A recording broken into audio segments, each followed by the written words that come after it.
So, what have you been called too much of?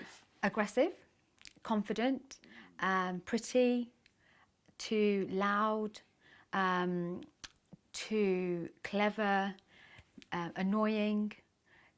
I think pretty much everything, really. And it's funny because aggressive and confident, they're just like counterintuitive, aren't they? They're the same thing, but in a different way.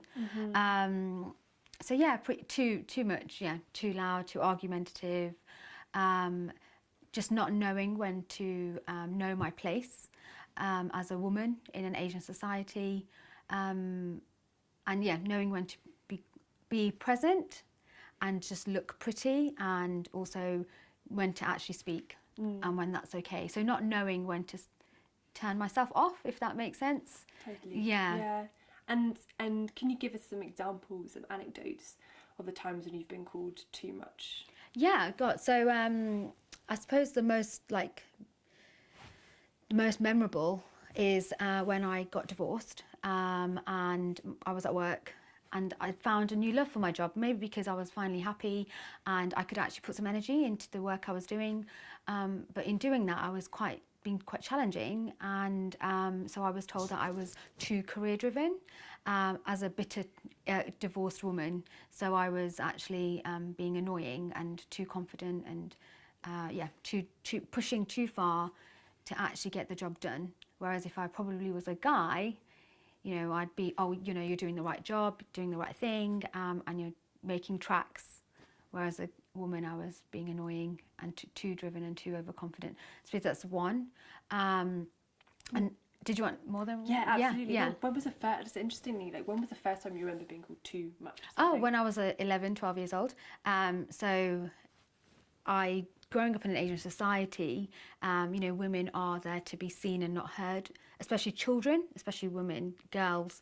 And so I was quite argumentative, I suppose, because I was trying to stand up for my sisters, looking out for them and highlighting injustices when we were being treated differently to a boy in our family. And I was told I was too argumentative, and that's probably when it first started, because my brain couldn't compute with how is that too argumentative when my intent was from a good place, and I was only making a noise to be heard rather than you know, to cause trouble. And so that's when I'd say that was the first time I remember being called too much. I was too argumentative. And how did that make you feel? Really quite small, and also quite guilty. So I've had I'm too argumentative my whole life from my family, and so I suppose for me it was something I battled with for a long time, because I felt bad for being able to raise issues and injustices. So instead of being able to feel that was a healthy thing to be challenging, it was seen as a bad thing, and so I always tried to like make it go away, and I felt really guilty for being able to see things in a way that would perhaps expose not good practices.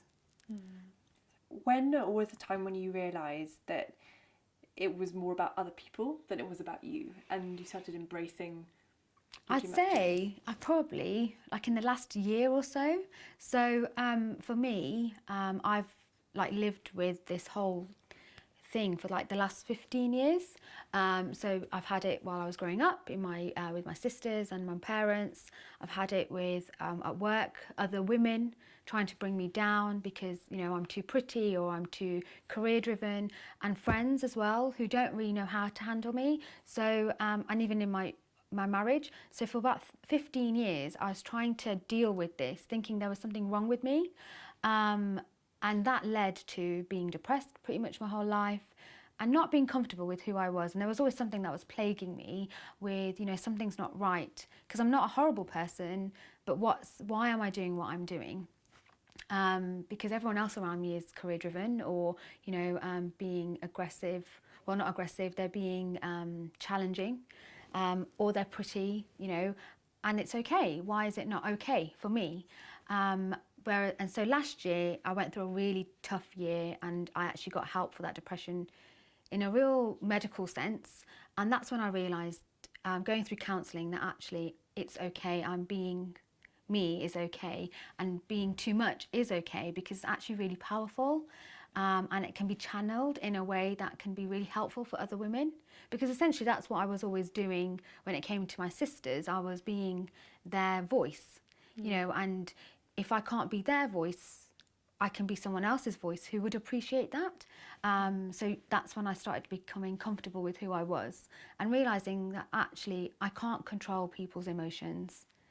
They have to control themselves. So like friends or other women who are saying that I'm too pretty, you know, I've just gone, fine, I am. If that's what you think I am. And you have to be okay with that because I'm okay with it. If that makes sense. Yeah. Absolutely. And with your each thing you've been called too much of, how are those things your power? If you go through each of them, like how have they been a positive influence in your life, in other people's lives? So like being aggressive, I suppose that's me saying I can be a voice for people who don't have a voice, you know, and that's the power. So now I need to find a platform where perhaps I can talk about women's issues, or at work, you know, being a manager, I had junior staff underneath me who were raising issues and I was their voice. So being aggressive was me being their voice, and that's a really powerful thing. So actually it's a really good thing. Being confident, you know, is actually really empowering for other people. People who perhaps are not so confident, they meet someone who's quite open and able to talk to them, it actually brings them out of their shell. And you see a complete different side to them. And also just empowering other people. So I've had, in the last 2 years, I suppose, other women come up to me, pharmacists who are younger than me, say, you know what, you're great, you're really inspiring, because I want to be where you are. And it's so good to see people do what I want to do. So you're like, it's quite nice because I'm seen as a role model. Where being too, what was it? I can't remember. Being too pretty. There is no power. I suppose the power in that is just, you know, if people see that, that's really sweet, and then and that's actually a compliment, and that's how I need to see it. And if people can't handle that, that's their insecurity. But for me, I suppose it's a powerful thing in that, then I'm quite lucky that people see that in me, and I should be really grateful that I have these particular features, I suppose. But that is one that still makes me feel really uncomfortable, so that doesn't sit well with me. I suppose you don't want to be judged for that, do you? No, God, because if you say, oh, I think I'm pretty, you're a dickhead. And so you don't want to be that person. But it's really nice to see that body confidence is becoming a huge issue, and actually being confident in your body and the way you look is actually becoming something to be okay with. And it's not being judged as being someone who's narcissistic or, you know, who's up their own arse. So yeah, being too loud I'd say is my power, because I can then, again, it's that voice, it's being able to take up that space that I deserve, that women deserve, to have their voices heard. And if I can be that first one, or maybe, you know, one in the beginning of the line, then hopefully there'll be a line that follows behind me, and that's the power, because it's not just about me, it's about bringing everyone else with me. And my power is making them okay with their power, if that makes sense. That's my power. My power is being able to say, you know, we can do this. But I also completely appreciate that I am blessed to have the inner strength to be okay with that and to work with it. So, you know, I mentioned earlier that when I got divorced, I had two options. I said to myself, this is going to be the end of me or the making of me. And for me, it was my making, and that was what I dedicated my life to. And hence, I've got an amazing job in London, and I've moved here, and I've also been okay with who I am. And I can be the person I want to be, dress the way I want to be, and be comfortable with that. But not everybody has that inner strength. So it's being able to recognise how we can support those women that need that support, to find their inner strength and to find their own power. That's brilliant. And if you could give a message to women who've been called too pretty, too fiery, too powerful, like, I mean, whether it's women in the Asian community or just women in general, like, what would your advice be to them? I'd say ignore it. I'd say, ignore the negative connotations attached to it. and embrace it. Like really embrace it. Like, fine, I am too much. I'm too loud. Fine. Well, how are you going to switch that to be a positive thing? You know, we all want to be too much of it. Like, in a way, it's a huge compliment. So, you know, we have to stop seeing it as a negative and see it as a positive, and what we can do with that positive attribute that you have, because there's a woman or a girl who perhaps doesn't see herself that way and wishes she could be that way, you know. So how are we going to empower her to do that? And I suppose I can see that because, surprisingly enough, I was really shy when I was like 15, 16. I think that was because I kept getting told you're too loud, you're too aggressive, and so I was the quietest person ever. I mean, now you can't shut me up, but and I would always look at women who could publicly speak or talk to a guy without going red or just engage in conversation, and I would not be envious, because I would really admire them, and I always wanted to be that person. So I had my role models, and the too much could also be the role models for those girls. Yeah. And see how actually you can tap into it in a really positive way. Brilliant.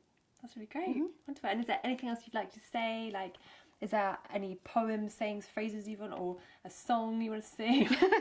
I don't sing. Dance.